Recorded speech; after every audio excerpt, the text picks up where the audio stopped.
جو پہنایا جاتا خوشی خوشی پہن لیتی، دن میں 80 لوگ بھی ملنے آتے تو کبھی ماتھے پہ تیوریاں نہ ڈالتی، ہنس ہنس کے سب سے ملتی۔ ہا ہا ہا دادی نے سر داب بھری اور اپنے دوپٹے سے اپنی نم آنکھیں مس لیں۔ سبھی اداس ہو رہے تھے، اس کی بڑی خواہش ہے کہ اس کی زندگی میں ہی اس کے بچوں کی شادی ہو جائے۔ سرفراز انکل نے وہ مشکل مسکراتے ہوئے کہا، اس لیے میں نے سوچا اسی ہفتے سب کچھ فائنل کر لوں۔ ہائے ہائے، ایک ہفتہ! تائی امی کے صحیح ہاتھ پیر پھولے۔ میری تو کوئی تیاری بھی نہیں۔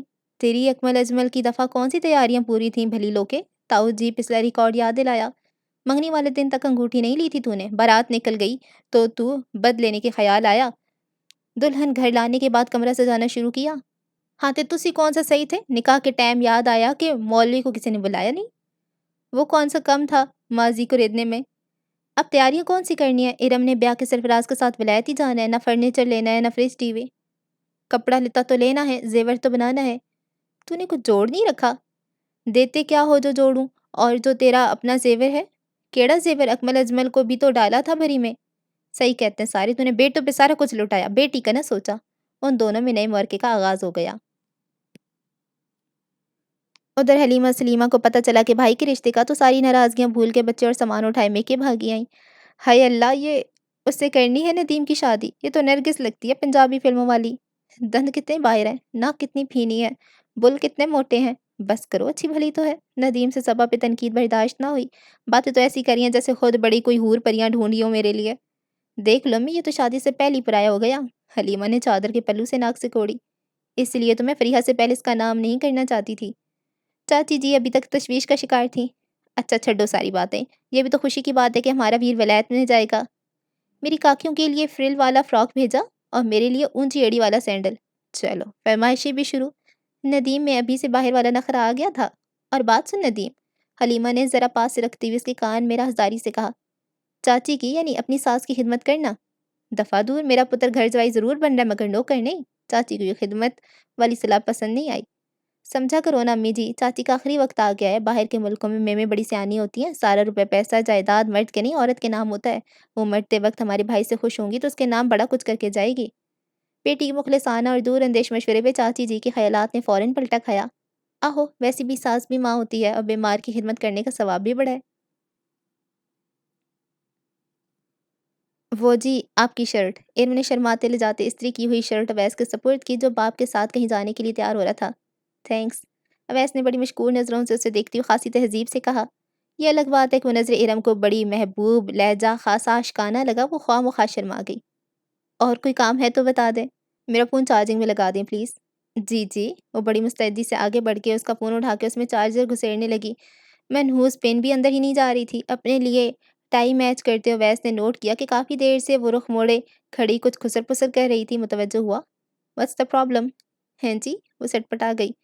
اتنی تھوڑی بہت انگریزی تو آتی تھی مگر سمجھ لینا اور بات ہے، جواب دینا اور بات۔ وہ گھبرا کے ہاں میں سر ہلانے لگی۔ جی جی problem.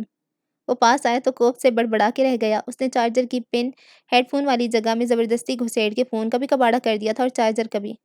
What the hell is this؟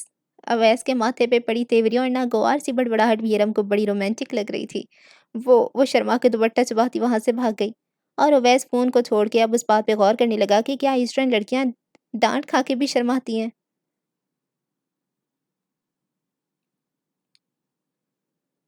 آیا لاڑیے نی تیرا سحریاں والا ویاہ ہونا آیا۔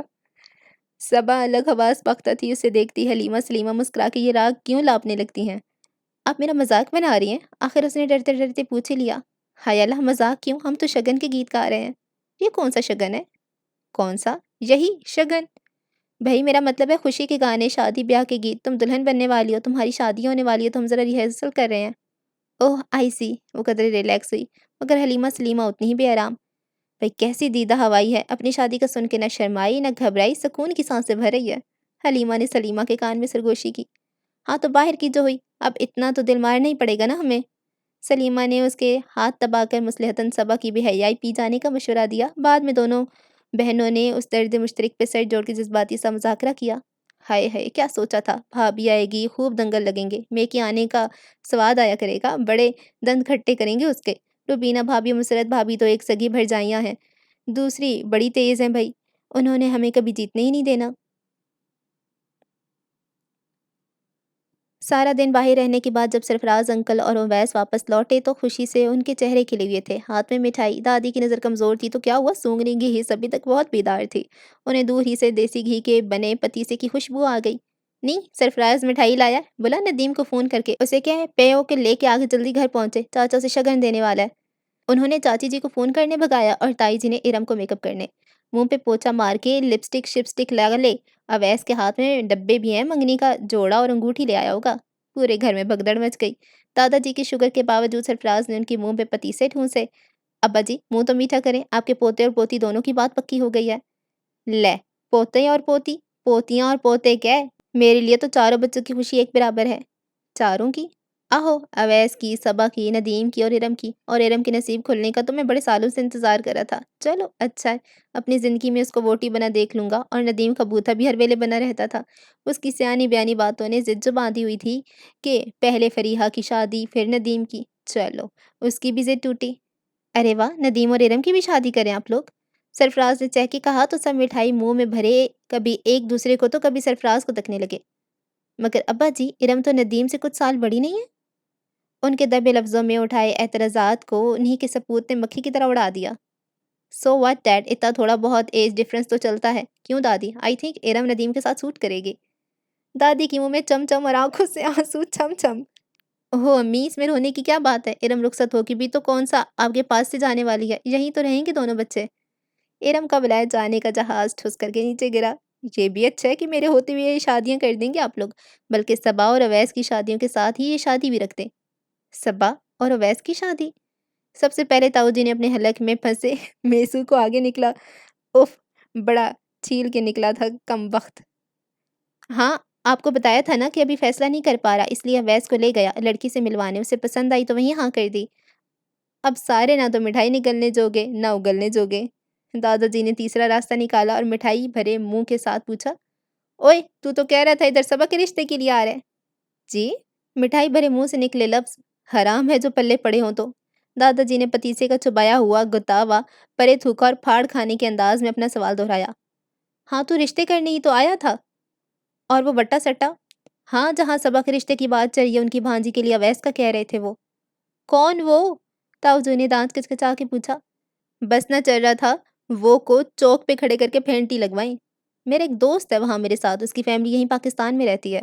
ان کا بیٹا اب میرا ہونے والا داماد ہے، انجینئر ہے، بہت قابل، بہت خوبرو، اور اس کی بیٹی جس سے اویس کا رشتہ طے کیا ہاؤس جاب کر رہی ہے۔